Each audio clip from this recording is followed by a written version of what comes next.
Police में नौकरी ना मिली तो नौजवान ने अपना थाना खोल लिया। 25-25 हजार रुपए लेकर 300 मुलाजमीन को भर्ती किया, सबको यूनिफॉर्म दिया, असला दिया, डंडा दिया और पूरे इलाके में अमन कायम कर दिया। लेकिन फिर ऐसा क्या हुआ कि ये नौजवान और इसका थाना एक्सपोज हो गया। लेकिन कहते हैं कि हिम्मत करे इंसान तो क्या हो नहीं सकता।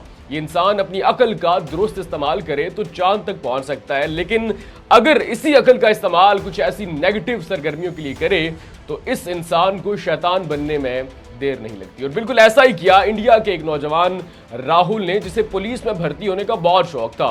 उसने बहुत दफा ट्राइयां दी, लेकिन हर दफा वो शख्स किसी न किसी वजह से फेल हो जाता और फिर बिलाखिर तंग आकर उस नौजवान ने अपना थाना खोल लिया। स्कूल की एक पुरानी बिल्डिंग को रेनोवेट किया, वहां पर 300 मुलाजमीन को भर्ती किया, सबको यूनिफॉर्म दिया, असला डंडा दिया और फिर पूरे इलाके में अमन हो गया। नाज़रीन, इस नौजवान का नाम राहुल है। अब पूरा इलाका जानता है कि राहुल को पुलिस में भर्ती होने का कितना शौक है और पुलिस में भर्ती होने के लिए राहुल ने कितने पापड़ बेले, कितने टेस्ट दिए, लेकिन हर बार राहुल फेल हो गया। लेकिन एक मर्तबा राहुल जाता है पुलिस का टेस्ट देने के लिए। अब सिर्फ राहुल जानता है कि वो इस मर्तबा भी पुलिस की भर्ती में फेल हो चुका है और उसका नाम फाइनल लिस्ट में नहीं आया। लेकिन जब राहुल वापस आता है तो पूरे गांव में मशहूर कर देता है कि मैं पुलिस में भर्ती हो चुका हूं, मैं पुलिस में एसएचओ लग चुका हूं और अब मैंने अपने महकमे से सिफारिश की है कि मेरे इलाके में कोई थाना नहीं है, तो अब जो स्कूल की पुरानी बिल्डिंग खाली पड़ी है उसे रेनोवेट किया जाएगा और अब वो जो बिल्डिंग खाली पड़ी है अब नया थाना बनेगा और मैं उसका इंचार्ज हूंगा।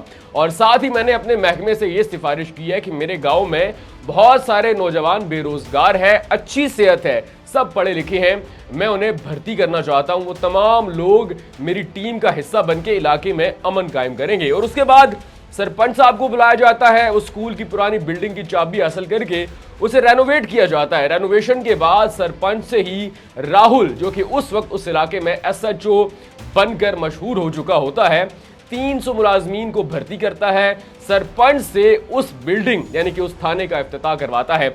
अब ये जो 300 मुलाजमीन भर्ती किए गए हैं, सबसे 25-25 हजार रुपया राहुल रिश्वत तलब करता है।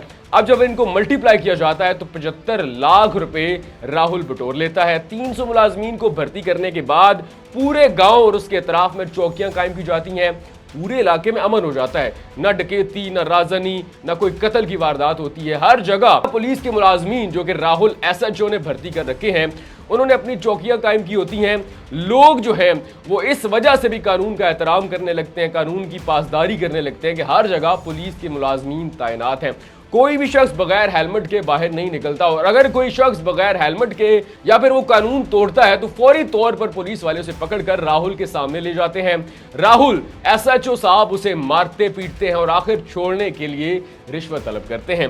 अब लोगों से रिश्वत तलब करते हैं और फिर जो मुलाजमीन भर्ती किए उनसे रिश्वत लेकर राहुल जो है वो अच्छा खासा पैसा बना चुका है। अब पूरे इलाके में अमन तो हो गया, लेकिन 3 महीने गुजर जाते हैं, जो पुलिस मुलाजमीन राहुल ने भर्ती किए हैं उन्हें सैलरी नहीं मिलती। और उसके बाद जब वो तमाम लोग राहुल से सैलरी मांगते हैं तो राहुल एक रात वहां से फरार हो जाता है। अब जब अगला दिन आता है, तमाम मुलाजमीन अपने थाने पहुंचते हैं तो एसएचओ साहब का बहुत इंतजार किया जाता है, लेकिन वो नहीं आते। तो उन्हें खबर होती है कि एसएचओ साहब तो यहां से जा चुके हैं। उसके बाद तमाम मुलाजमीन जीएचक्यू जाते हैं और जाकर रिपोर्ट करते हैं कि फलां गांव से हम लोग आए हैं, फलां जगह पर आपका थाना है, फलां नाम का एसएचओ है, हम वहां पर काम करते हैं, 3 महीने हो गए एसएचओ साहब ने हमारी सैलरी नहीं दी। हेडक्वार्टर वाले कहते हैं कि ना तो इस नाम का कोई थाना है और ना ही राहुल नाम का कोई एसएचओ है, आपके साथ किसी शख्स ने फ्रॉड किया। और इस तरह वो तमाम 300 मुलाजमीन रोते हुए वापस आ जाते हैं। अब इन तमाम लोगों ने 3 महीने सख्त मेहनत की, लेकिन आखिर में उन्हें यह पता चलता है कि राहुल ने हमारे साथ फ्रॉड किया और राहुल करोड़ों रुपए रिश्वत के तौर पर इकट्ठा करके वहां से फरार हो जाता है। नाज़रीन, ये कहानी इस वक्त पूरे इंडिया में बहुत ज्यादा वायरल है, लोग इस पर तनकीद भी कर रहे हैं और खास तौर पर राहुल के दिमाग को दाद भी दे रहे हैं। और लोगों का यह भी सवाल था कि आखिर 3 महीने तक किसी असल पुलिस वाले को इस थाने का क्यों नहीं पता चला। तो इस बारे में जब हमने पता किया तो पता ये चलता है कि गांव एक इंतहाई बैकवर्ड इलाके में है, वहां आसपास असल वहां आसपास असल पुलिस का कोई थाना मौजूद नहीं है, इसलिए 3 महीने तक राहुल की चालाकी का किसी को पता नहीं चल सका। आप इस कहानी के बारे में क्या कहते हैं? अपनी राय कमेंट सेक्शन में लाजमी दीजिएगा।